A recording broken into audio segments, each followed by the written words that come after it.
Hello everyone, welcome back to Kavya blogs. ಇವಾಗಿನ ಚುರುಚುರು ಬಿಸಿಲಿಗೆ ತಂಪು ಹಣ್ಣಿನ ಜ್ಯೂಸ್ ಕುಡಿಬೇಕು ಅಂತ ಹೇಳ್ತಾರೆ.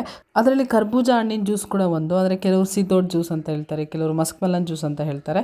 ಸೊ ಕರ್ಬೂಜ ಹಣ್ಣಿನ ಜ್ಯೂಸನ್ನ ಕುಡಿದ್ರೆ ತುಂಬಾನೇ ಒಳ್ಳೆಯದು, ತುಂಬಾ ತಂಪು. ಹಾಗಾಗಿ ಇವತ್ತು ಆ ಜ್ಯೂಸನ್ನ ನಾವು ಮಾಡ್ಕೋತಾ ಇದ್ದೀವಿ.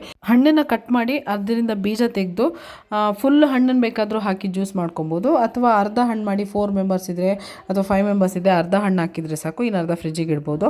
ನಾವಿವಾಗ ಆಲ್ಮೋಸ್ಟ್ ಮಕ್ಕಳು, ನಾವು ಪೂಜಾ ಎಲ್ಲ ಇರೋದ್ರಿಂದ, ಡ್ಯಾಡಿ ಮಮ್ಮಿ ಇರೋದ್ರಿಂದ ಫುಲ್ ಹಣ್ಣು ಹಾಕಿ ಜ್ಯೂಸ್ ಮಾಡ್ಕೊತಾ ಇದ್ದೀವಿ. ಸೊ ಕೆಲವರು ಹಾಲು ಹಾಕಿ ಮಿಲ್ಕ್ ಶೇಕ್ ಥರ ಮಾಡ್ಕೊತಾರೆ. ನಮ್ಮನೇಲಿ ನಾವೆಲ್ಲ ಸ್ವಲ್ಪ ಹಾಲು ಕುಡಿಯೋದು ಕಡಿಮೆ ಆಗಿರೋದ್ರಿಂದ ನೀರು ಹಾಕಿ ಜ್ಯೂಸ್ ಥರ ಮಾಡ್ಕೊತಾ ಇದ್ದೀವಿ. ಶುಗರ್ ಸ್ವಲ್ಪ ಹಾಕಬೇಕು, ಮತ್ತು ನೀರು ಹಾಕೊಳ್ಳೋದ್ರಿಂದ ನೀರು ಹಾಕಬೇಕು. ಹಾಲು ಹಾಕೊಳ್ಳೋರು ಸ್ವಲ್ಪ ಹಾಲು ಹಾಕೊಂಡ್ರೆ ತುಂಬಾ ಚೆನ್ನಾಗಿರುತ್ತೆ ಅಂತಾರೆ. ನಮ್ಗೆ ಹಾಲು ಇಷ್ಟ ಇಲ್ಲದೆ ಇರೋದ್ರಿಂದ ನೀರು ಹಾಕೋತಾ ಇದ್ದೀವಿ. ನೀರು, ಸಕ್ಕರೆ, ಹಣ್ಣು ಹಾಕಿ ಚೆನ್ನಾಗಿ ಗ್ರೈಂಡ್ ಮಾಡ್ಕೊಂಡಾದ್ಮೇಲೆ ಸೋಸ್ಕೊತೀವಿ. ಸೋಸ್ಲೇಬೇಕು ಅಂತ ಏನಿಲ್ಲ, ಡೈರೆಕ್ಟಾಗಿ ಹಾಗೆ ಕೂಡ ಜ್ಯೂಸ್ನ ಕುಡಿಬಹುದು.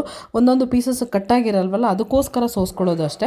ಸೋಸೆಲ್ಲ ಆದಮೇಲೆ ಚೆನ್ನಾಗಿ ಮಿಕ್ಸ್ ಮಾಡಿ ಎಷ್ಟು ಗ್ಲಾಸಸ್ ಆಫ್ ಜ್ಯೂಸ್ ಬೇಕು ಅಷ್ಟು ಗ್ಲಾಸಸ್ ಆಫ್ ಜ್ಯೂಸ್ಗೆ ಸರ್ವ್ ಮಾಡಿ ಕುಡಿಯೋದ್ರಿಂದ ಬಾಡಿನೂ ತುಂಬಾ ಕೂಲ್ ಆಗಿರುತ್ತೆ, ತಂಪಾಗಿರ್ತೀವಿ. ಸೊ ಇವತ್ತು ಪೂಜಾ ಮಾಡ್ಕೊಟ್ಟಿರೋದ್ರಿಂದ ನಾವು ಟೇಸ್ಟ್ ಮಾಡ್ತಾ ಇದ್ದೀವಿ. ತುಂಬಾನೇ ಚೆನ್ನಾಗಿತ್ತು. ಸಕ್ಕರೆ, ಡ್ಯಾಡಿ ಸ್ವಲ್ಪ ಶುಗರ್ ಇರೋದ್ರಿಂದ ಸಕ್ಕರೆನ ಸ್ವಲ್ಪ ಅವಾಯ್ಡ್ ಮಾಡಿದ್ವಿ. ಸೊ ಸಪ್ಪೆ ಅನ್ನಿಸ್ತು, ಬಟ್ ಓಕೆ ಫೈನ್, ತೊಂದರೆ ಇಲ್ಲ.